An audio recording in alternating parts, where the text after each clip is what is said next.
PJ Bupati Buru, Syarif Hidayat, secara resmi melepas 111 calon jamaah haji dari Kabupaten Buru menuju Kota Ambon.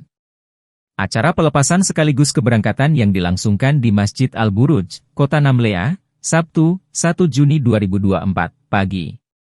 Jumlah jamaah haji tahun ini menjadikan Kabupaten Buru sebagai daerah dengan jumlah calon jamaah haji terbanyak ketiga di Provinsi Maluku. Dalam sambutannya, Syarif Hidayat mengucapkan doa dan harapan terbaik bagi para calon jamaah haji. Syarif juga menekankan pentingnya menjaga kekompakan dan kepedulian antar sesama jamaah selama menunaikan ibadah haji. Pelepasan calon jamaah haji ini dihadiri oleh keluarga dan kerabat yang memberikan dukungan serta doa. Acara berlangsung dengan penuh hikmat, mencerminkan kebersamaan dan kekuatan iman yang mendalam dari masyarakat Kabupaten Buru. Syarif Hidayat berharap agar seluruh calon jamaah haji Kabupaten Buru dapat kembali dalam keadaan sehat walafiat setelah menunaikan rukun Islam yang kelima. Semoga seluruh jamaah haji Kabupaten Buru dapat menunaikan ibadah dengan baik dan kembali dengan predikat haji yang mabrur. Jumlah jamaah haji kita itu ada 111, nomor 3 terbanyak di Provinsi Maluku. Jadi pelepasan secara resmi sudah kita lakukan pada hari Selasa kemarin.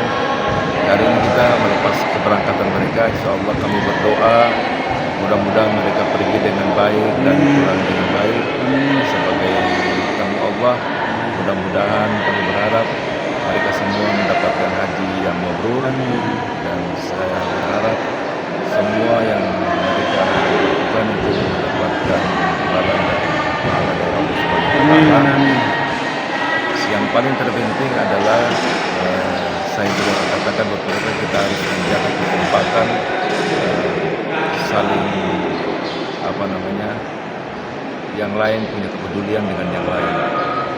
Kami berharap mudah-mudahan tim dari jemaah haji dari Pulau Buru ini dapat kembali dalam keadaan sehat walafiat dan kembali kepada keluarga. Ini itu yang paling terpenting. Download Tribun X sekarang, menghadirkan lokal menjadi Indonesia.